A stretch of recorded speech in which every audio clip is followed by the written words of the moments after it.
खास बातमी अमरावतीची. अमरावतीमध्ये मराठी पत्रकार संघाच्या पुरस्कार वितरण कार्यक्रमात खासदार अनिल बोंडे आणि माजी मंत्री बच्चू कडू आणि खासदार बळवंत वानखेडे एकाच व्यासपीठावर आले होते. दरम्यान त्यांनी परस्परांना टोलेबाजी सुद्धा केली आहे. मात्र त्याचं नियोजन आणि त्याचं त्याच्यात तुम्ही ईव्हीएम मशीन वापरली म्हणून अरे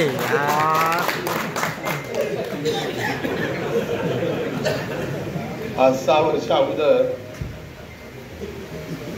अनिल भाऊ माझ्याकडे एक जण शेतकरी आला, पण माझं नाव दरवर्षी काढायच्या यादीत आलं.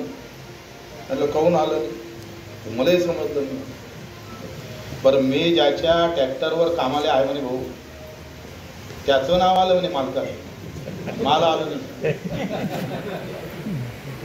निवड चुकली आणि घरकुल मालकाला गेलं.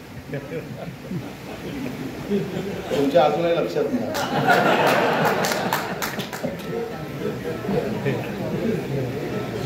असा हा सगळ्या घोळातून तुम्ही खरं तर बाहेर निघाले आणि अतिशय चांगली, मला वाटते भाऊ तोरसेकरांचे मी बरेच लेख शेतकऱ्यांवर त्याच्यावर आपण बरेच जण मी वाचले, माने साहेब असेल, आणि मतभेदही नाही, मनभेद बी नाही.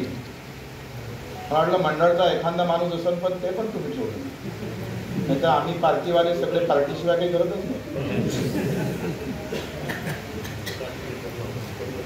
तुम्ही योग्य बिलकुल सगळ्याला समान, समान आणि समानता, सर्व धर्म समभाव, आता हा विषय संपलेला आहे.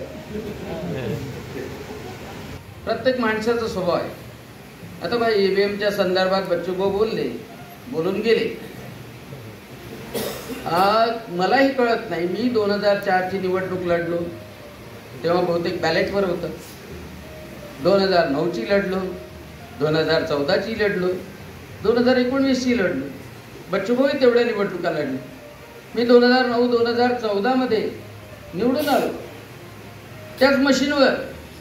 आता 2019 मध्ये त्याच मशीनने मला पाडलं 9000 मतांनी. मग काय तिला दोष द्यायचा ईव्हीएमला? बळवंत भाऊ 6 महिन्याच्या अगोदर त्याच मशीननं तुम्हाला खासदार बनवलं, आणि ज्यांनी खासदार बनवलं त्यांना पाडलं 6 महिन्यानंतर. तर ती मशीन आहे, ती मशीन आहे. पण पडल्यानंतर मशीनवर खापर. आणि जिंकलो तर लोकशाही जिंकली. याला न्याय केला असं